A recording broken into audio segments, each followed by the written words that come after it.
Hello students. आज की video von Neumann और हार्वर्ड आर्किटेक्चर पर आधारित है।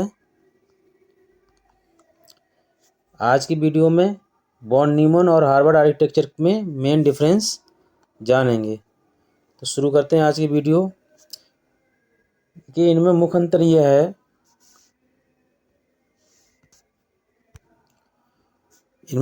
यह है कि जो वॉन न्यूमैन आर्किटेक्चर होता है इसमें डेटा और इंस्ट्रक्शन के लिए एक ही मेमोरी का यूज़ होता है। किसमें? वॉन न्यूमैन में।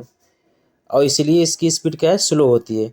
जबकि हार्वर्ड में दोनों के लिए अलग अलग मेमोरी और बसेस होती हैं, इसलिए ये फास्ट होता है। यानी कि वॉन न्यूमैन में पैरेलल प्रोसेसिंग नहीं होती है, जबकि हार्वर्ड में पैरेलल प्रोसेसिंग होती है, इसलिए ये फास्ट होता है। तो इसमें जो डिफरेंस क्रिएट किए हैं वो निम्न बिंदुओं के तहत हैं। तो पहला है मेमोरी का। तो देखिए, वॉन न्यूमैन में डेटा और इंस्ट्रक्शन के लिए एक ही मेमोरी होती है, यानी कि इसमें रीड ओनली मेमोरी और रैंडम एक्सेस मेमोरी के लिए एक ही मेमोरी है, अलग अलग मेमोरी नहीं है। जबकि हार्वर्ड आर्किटेक्चर में क्या है कि डेटा और इंस्ट्रक्शन के लिए सेपरेट मेमोरी होती है, यानी कि रोम और रैम अलग अलग होती हैं। क्लियर? दूसरा पॉइंट है बसेस। वॉन न्यूमैन आर्किटेक्चर है तो इसमें शेयर्ड बस होती हैं। शेयर्ड का मतलब कि जो डेटा बस है और एड्रेस बस है, उन्हें एक ही एड्रेस बस का इस्तेमाल रीड ओनली मेमोरी के लिए किया जाता है और उसी एड्रेस बस और डाटा बस का इस्तेमाल रैंडम एक्सेस मेमोरी के लिए किया जाता है। इसलिए जो बसेस होती हैं वो आपस में शेयर करनी पड़ती हैं। जबकि हार्वर्ड आर्किटेक्चर में डिफरेंस है। इसमें क्या है कि रीड ओनली मेमोरी और रैंडम एक्सेस मेमोरी के लिए अलग अलग बसें होती हैं। यही कारण है कि ये बहुत फास्ट है, इसमें पैरेलल प्रोसेसिंग होती है, इसकी स्पीड ज़्यादा है। Point number 3, speed. एक समय में एक ही काम हो सकता है, इसकी प्रोसेसिंग धीमी है। वॉन न्यूमैन में क्या है कि जो रीड ओनली मेमोरी और रैंडम एक्सेस मेमोरी के लिए जो बसेस हैं वो अलग अलग नहीं हैं, इसलिए इसमें एक समय में एक ही काम होगा। चाहे तो रोम से कम्युनिकेशन होगा या रैम से कम्युनिकेशन होगा, लेकिन पैरेलल कम्युनिकेशन नहीं होगा, इसलिए स्लो है। जबकि हार्वर्ड आर्किटेक्चर में क्या है कि डेटा और इंस्ट्रक्शन दोनों ही एक साथ प्रोसेस हो सकते हैं। क्यों?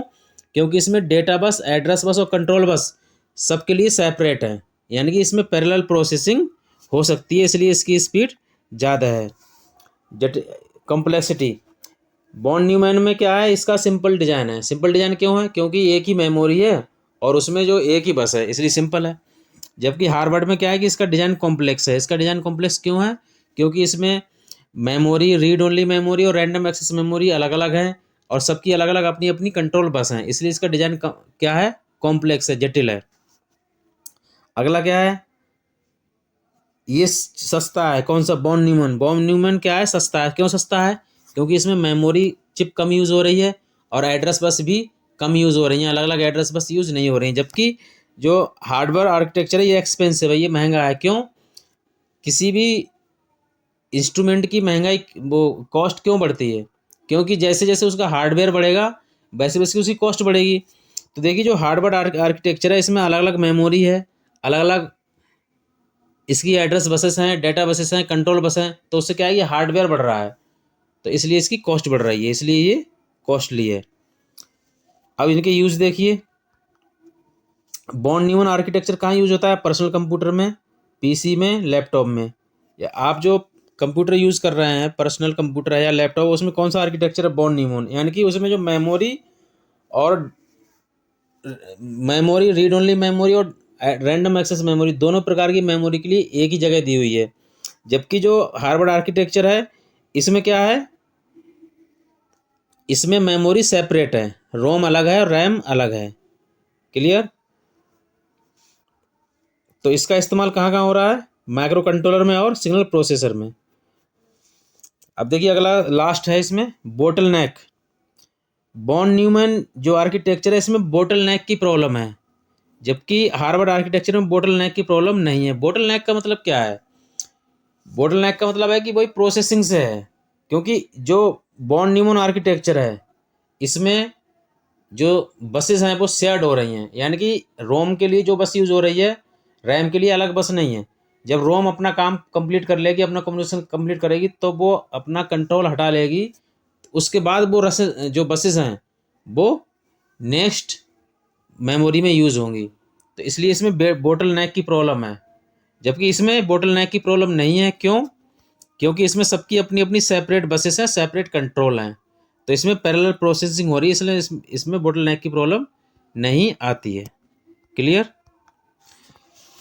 इसमें की पॉइंट्स देख लीजिए। बॉन न्यूमन, इसमें एक ही बस होने के कारण यदि सीपीयू डेटा रीड कर रहा है तो उसी समय इंस्ट्रक्शन निर्देश नहीं ले सकता। क्लियर? बॉन न्यूमन में, यानी कि इसमें पैरेलल प्रोसेसिंग नहीं है। जबकि हार्वर्ड में इसमें अलग अलग रास्ते होने के कारण, अलग अलग रास्ते का मतलब क्या है कि जो एड्रेस बस हैं, डाटा बस हैं, कंट्रोल बस हैं, वो हर मेमोरी के लिए सेपरेट है। तो सीपीयू एक साथ इंस्ट्रक्शन और डेटा दोनों पर प्रोसेस कर सकता है, इसलिए क्या है, इसकी स्पीड फास्ट है जबकि इसकी स्पीड स्लो है। अब देखिए, ये दोनों के आर्किटेक्चर दिखाए हुए हैं। ये हार्वर्ड आर्किटेक्चर है। इसमें आप देखिए, रैंडम एक्सेस मेमोरी और फ्लैश मेमोरी दोनों की दोनों सेपरेट हैं और सबके लिए अपनी की अपनी कंट्रोल बस हैं। ओके, अपनी अपनी बसेस हैं, सेपरेट बसेस हैं। तो ये क्या है, हार्वर्ड आर्किटेक्चर फास्ट है, इसकी स्पीड फास्ट है। जबकि ये है बॉन न्यूमन आर्किटेक्चर।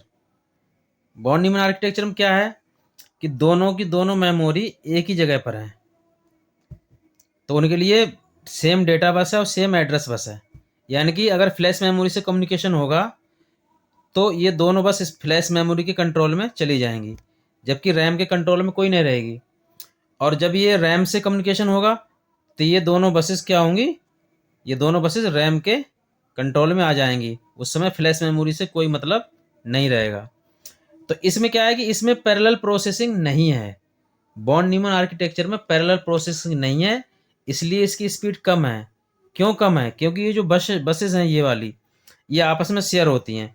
ये आपस में क्या होती है, शेयर होती हैं। एक बार ये फ्लैश मेमोरी के कंट्रोल में आएंगी और जब इससे कम्युनिकेशन इसका फिनिश हो जाएगा उसके बाद ये रैंडम एक्सेस मेमोरी के कंट्रोल में आएंगी। तो इसमें क्या है कि इसमें पैरेलल प्रोसेसिंग नहीं हो पा रही है, इसलिए इसकी स्पीड क्या है, स्लो है। ओके, उसी प्रकार आप हार्वर्ड आर्किटेक्चर में आ जाइए।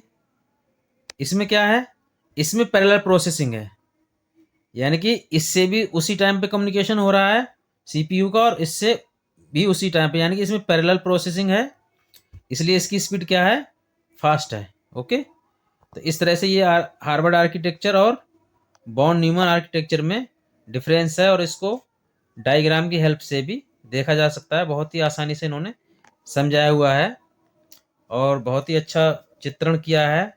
बहुत सिंपल है, एग्ज़ाम के लिए तैयार कर लीजिए।